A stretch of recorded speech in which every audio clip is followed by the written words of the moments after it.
अस्सलाम वालेकुम रहमतुल्लाहि वबरकातुहू। दोस्तों, इस मसले की हकीकत हर शख्स को पता होना चाहिए, हर मुसलमान को मालूम होना चाहिए कि किन को हम ज़कात दे सकते हैं और किन को नहीं दे सकते हैं। क्योंकि अगर किसी को यही नहीं पता होगा कि किन को हम ज़कात दे सकते हैं और किन को नहीं दे सकते हैं, अगर यही नहीं पता होगा तो फिर ऐसी कैफियत में वो सही शख्स तक ज़कात का पैसा नहीं पहुंचा पाएगा। और फिर ऐसी कैफियत में अगर सही शख्स तक ज़कात नहीं पहुंचा पाएगा पैसा, तो इसका ज़कात माना ही नहीं जाएगा। गोया कि उसने ज़कात का पैसा अदा ही नहीं किया, जबकि उसने अदा किया। इसकी हकीकत ये हो जाएगी। ठीक है, इसलिए मैंने कहा कि हर मुसलमान को इस मसले की हकीकत पता होना चाहिए कि भाई किसको हम ज़कात दे सकते हैं और किसको नहीं दे सकते हैं। ठीक है, तो आज मैं आपके सामने 6 ऐसे लोगों के बारे में बताने वाला हूँ जिसको हम ज़कात नहीं दे सकते हैं, है ना। 6 लोगों को ज़कात नहीं दे सकते हैं। इसके अलावा जितने भी लोग हैं उनको हम ज़कात दे सकते हैं। ठीक है, एक पहला नंबर पर है दोस्तों जिसको हम ज़कात नहीं दे सकते हैं। पहला नंबर पर वो हैं जिनसे हम पैदा हुए हैं, उनको हम ज़कात नहीं दे सकते हैं। जैसे बाप, माँ, दादा, दादी, नाना, नानी, परदादा, परदादी, परनाना, परनानी, यानी हम जिनसे पैदा हुए हैं उनके ऊपर जितने भी लोग हों उनको हम ज़कात नहीं दे सकते हैं। अगर हम ज़कात इन लोगों को देते हैं तो फिर ऐसी कैफियत में वो ज़कात अदा होगा ही नहीं, गोया कि आपने ज़कात अदा ही नहीं किया है, इस तरह हो जाएगा। ठीक है, एक हो गया दोस्तों जिसको हम ज़कात नहीं दे सकते हैं। दूसरा है दोस्तों, हमसे जो लोग पैदा हुए हैं उनको भी हम ज़कात नहीं दे सकते हैं।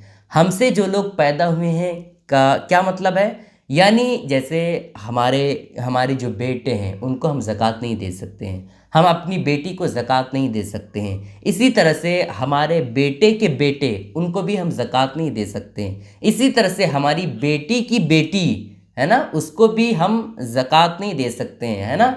बेटा बेटी है ना, नाती पोता, जिसको नवासा नवासी कहा जाता है, इन लोगों को हम ज़कात नहीं दे सकते हैं। हमसे जो लोग पैदा हुए हैं वो कितने भी नीचे तक चले जाएं उनको हम ज़कात नहीं दे सकते हैं। अगर ज़कात देते हैं तो फिर ऐसी कैफियत में वो ज़कात अदा ना होगा। ठीक है, इस बात का आप ख्याल रखें। 2 शख्स हो गए दोस्तों जिनको हम ज़कात नहीं दे सकते हैं। तीसरा है दोस्तों मियाँ बीवी। वाइफ हस्बैंड को ज़कात नहीं दे सकती है और न ही हस्बैंड वाइफ को ज़कात दे सकता है। ठीक है, मियाँ बीवी आपस में ज़कात नहीं दे सकते हैं। ठीक है, इस बात का ख्याल रखें। 3 लोग हो गए दोस्तों। चौथा है दोस्तों अमीर को ज़कात नहीं दे सकते हैं। अमीर किसे कहा जाता है? जिसे हम अमीर समझते हैं वो शरीयत की नज़र में कभी कभी अमीर नहीं होता है। ठीक है, अमीर किसे कहा जाता है आप शरीयत की नज़र में जानने की कोशिश करें। शरई लिहाज से अमीर उसे कहा जाता है कि जिसके पास इतना पैसा हो या इतना सोना चांदी हो कि वो 52.5 तोला चांदी ख़रीद सकता है, तो फिर ऐसी कैफियत में वो शरीयत की नज़र में मालदार है। इतना पैसा है, कर्ज़ा वगैरह माइनस करके जो भी उसके अंडर में कर्ज़ा है वो घटाने के बाद जो पैसा बचता है, अगर वो पैसा कैश की शक्ल में है या बैंक बैलेंस की शक्ल में है, अगर वो पैसा इतना है कि वो 52.5 तोला चांदी ख़रीद सकता है, तो फिर ऐसी कैफियत में वो शरीयत की नज़र में मालदार है। 52.5 तोला चांदी ख़रीदने का जो अमाउंट है वो तकरीबन 42,000 से लेकर के 46,000 इसके बीच है। दोस्तों देखें, चांदी की कीमत जो है ना वो इलाके के अतबार से मुख्तलिफ है, इसलिए मैंने कहा कि 42,000 से लेकर के 46,000 इसके बीच 52.5 तोला चांदी का पैसा आता है। तो अगर किसी के पास 42,000 से ज़्यादा पैसा है तो फिर ऐसी कैफियत में वो शरीयत की नज़र में मालदार कहलाया जाएगा, उसको हम ज़कात नहीं दे सकते हैं। ठीक है, कितने लोग हो गए दोस्तों? 4 लोग जिसको हम ज़कात नहीं दे सकते हैं। 5वां है दोस्तों गैर मुस्लिम को। गैर मुस्लिम को भी हम ज़कात नहीं दे सकते हैं। गैर मुस्लिम को हम ज़कात का पैसा नहीं दे सकते हैं और ना ही फ़ितरा का पैसा दे सकते हैं, क्योंकि ज़कात का पैसा ये सिर्फ़ और सिर्फ मुसलमानों का हक़ है, ये इसके मुस्तहिक़ सिर्फ़ और सिर्फ मुसलमान शख्स ही हैं। ठीक है, अगर गैर मुस्लिम की आप मदद करना चाहते हैं, वाकई वो अच्छा इंसान है गैर मुस्लिम, तो फिर ऐसी कैफियत में आप दूसरे तरीक़े से मदद कर सकते हैं, लेकिन ज़कात और फ़ितरे का पैसा आप उसको नहीं दे सकते हैं। अगर गैर मुस्लिम को ज़कात का पैसा देंगे तो फिर ऐसी कैफियत में आपका ज़कात नहीं माना जाएगा। ठीक है, इस बात का ख्याल रखें। छठे नंबर पर है दोस्तों सैयद को भी हम ज़कात नहीं दे सकते हैं। सैयद एक ज़ात है, जिस तरह से खान, अंसारी है ना, हाशमी, इस तरह है ना नसब, इसी तरह से सैयद भी एक ज़ात है, उनको हम ज़कात नहीं दे सकते हैं।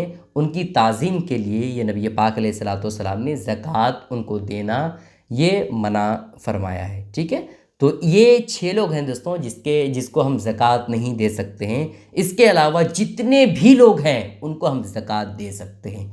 इनके अलावा जो भी बचता है उनको हम ज़कात दे सकते हैं। भाई को दे सकते हैं, बहन को दे सकते हैं, है ना। इसी तरह से भाई के बेटे को भी दे सकते हैं, बहन की बेटी को भी दे सकते हैं, जिसको जो है क्या कहा जाता है, भांजी कहा जाता है, और इसी तरह से भतीजी कहा जाता है। इन लोगों को हम ज़कात दे सकते हैं। इसी तरह से मामू को भी ज़कात दे सकते हैं। इसी तरह से जो है खाला को भी ज़कात दे सकते हैं, सास को ज़कात दे सकते हैं, ससुर को ज़कात दे सकते हैं, है ना, साला साली सबको ज़कात दे सकते हैं। बस 6 लोग ऐसे हैं जिनको हम ज़कात नहीं दे सकते हैं। इसके अलावा जितने भी लोग आते हैं सबको ज़कात दे सकते हैं, बस वो लोग क्या हों, मालिके निसाब वाले ना हों। यानी अगर आप भाई को देना चाहते हैं, बहन को देना चाहते हैं, मामू को देना चाहते हैं, खाला को देना चाहते हैं, सास को देना चाहते हैं, ससुर को देना चाहते हैं, तो ये लोग जो हैं गरीब हों तब हम इनको दे सकते हैं। गरीब हो, मुसलमान हो, तभी हम इनको दे सकते हैं। और गरीब शरीयत की नज़र में किसे कहा जाता है? गरीब शरीयत की नज़र में उसे कहा जाता है जिनके पास इतना पैसा ना हो कि वो 52.5 तोला चांदी ख़रीद सकता है, तो फिर ऐसी कैफियत में वो शरीयत की नज़र में गरीब है। यानी इतना जेवर वगैरह मिला करके और पैसा वगैरह मिला करके देखा जाएगा कि अगर उसके पास जो है 44,000 से कम है तो वो शरीयत की नज़र में वो गरीब कहलाया जाएगा। तो ऐसे शख्स को हम ज़कात दे सकते हैं। ठीक है, गुजारिश है दोस्तों कि इस क्लिप को शेयर करें ताकि सारे लोगों को ये अहम बातें मालूम हो जाए और ज़कात के हवाले से उन्हें भी खबर हो जाए। अस्सलाम वालेकुम रहमतुल्लाहि व बरकातहू।